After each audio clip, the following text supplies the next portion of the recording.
Brothers, sisters, cousins, and comrades, at our last GMM we had one of the largest turnouts in the 15 years I've been with this local.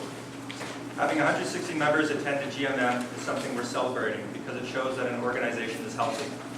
It means elections and policy proposals are less likely to go unchallenged, and it means that members are realizing just how important their involvement is in determining the direction of our union. Today will be another tremendous test of our fledgling movement as we debate whether or not to further invest in the very workflow organizing and outreach strategy that is responsible for the momentum we are witnessing. Word of our locals revitalization is spreading throughout the rest of the union. Our national VP in charge of education, Dave Leakney, told me he wants to circulate a series of national bulletins promoting the organizing training program we've launched, which would also highlight all the resulting job action. Our regional education officer, Dave Lambert, will be visiting me October 22nd to finalize a proposal to roll out our workshops to the rest of the Prairie region. Next week, I have a conference call with members of the Toronto Executive who are excited to replicate exactly what we are doing here. Similar arrangements are coming together with the Royal City and Vancouver locals, and I hope to be talking with them before mid-October. Postal workers throughout the country are hungry for change, and the efforts of all the activists in our local are resonating as an answer. Of course, every step we take towards empowering our members is met with pushback from Canada Post. Our campaign against the fraudulent restructure system at Depot 2 culminated with the willingness to resist systematic overburdening and short staffing across the entire local. The only thing stopping letter carriers from going the distance to cancel the restructure was the threat of the back-to-work legislation fines hanging over any work stoppage. Even then, there was a willingness to fight, as long as we had the adequate support to do so. With that, I was tasked with conducting a referendum throughout the local, asking members their thoughts on the legislation. Today, I will share the results of that referendum in the form of an open letter that I will be sending to our national office and our Labour allies in Canada. And here's that letter.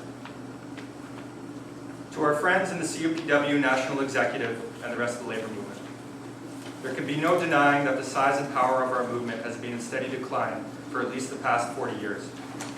Some of this has been attributed to changes in industry, but if we're being honest with ourselves, it has more to do with our unwillingness to strategically counter the aggression and ruthlessness of employers and government. Everywhere in Canada, workers are under attack.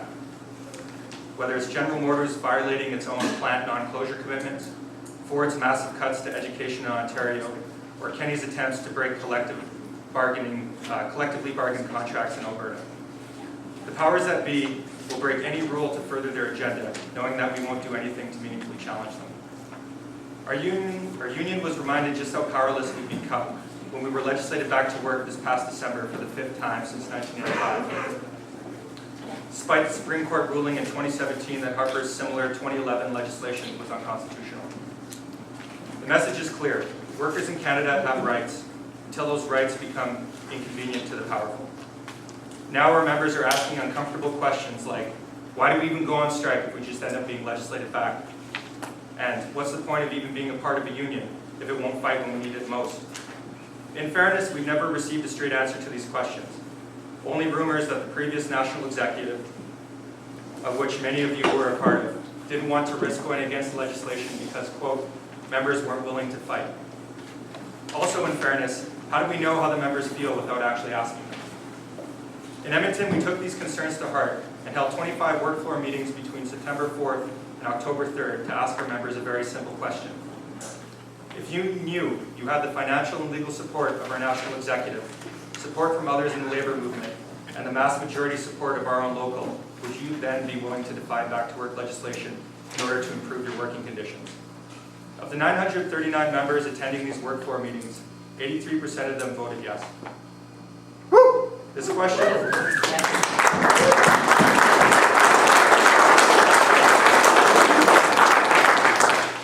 question was not asked lightly, and it was made clear that there is no wrong answer. It is no small thing to challenge the law, and doing so is only possible if enough people have lost faith in the ability of the system to treat them fairly. In the mid-1900s, unions in Canada traded the possibility to strike at will for the procedural rights of the collective bargaining and grievance systems. What has come to pass are employers deliberately violating our collective agreements and governments legislating against our ability to bargain. In doing so, the ruling class broke the social contract for labor peace and declared open war on workers of this country. We in the labor movement have not yet adjusted to this reality and are still the only players committed to the rules of a game where everyone else is cheating and winning at our expense and with impunity. The postal workers in Edmonton are not inherently more radical than postal workers anywhere else.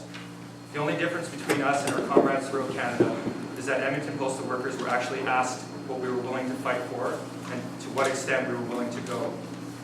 I will be inviting other CUPW locals to join Edmonton in initiating their own defiance referendums and encourage our national executive to support all remaining locals to join along.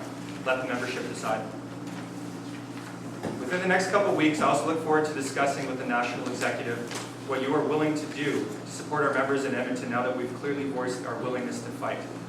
Edmonton expects you to be behind us and awaits your response with great enthusiasm. Last December, other unions offered their solidarity if we were willing to defy the legislation, because they know that back-to-work legislation is not only an attack on postal workers, but on all workers. And they look to us to lead the way. This kind of draconian government interference will not stop until a union someday, somewhere draws a line in the sand. No matter what happens in our arbitration, back-to-work legislation inevitably waits for us the next time we dare to assert our right to collective bargaining. Edmonton has spoken. Let us be the spark. Let us be the tip of the spear. If Edmonton alone fought this legislation, the legislation could never hold. Never mind if we have the support of other locals, our entire union, or the rest of the Canadian labour movement behind us. If we stand together, we will break this unjust law and usher in a new era for the labour movement in Canada. An injury to one is an injury to all. The struggle continues.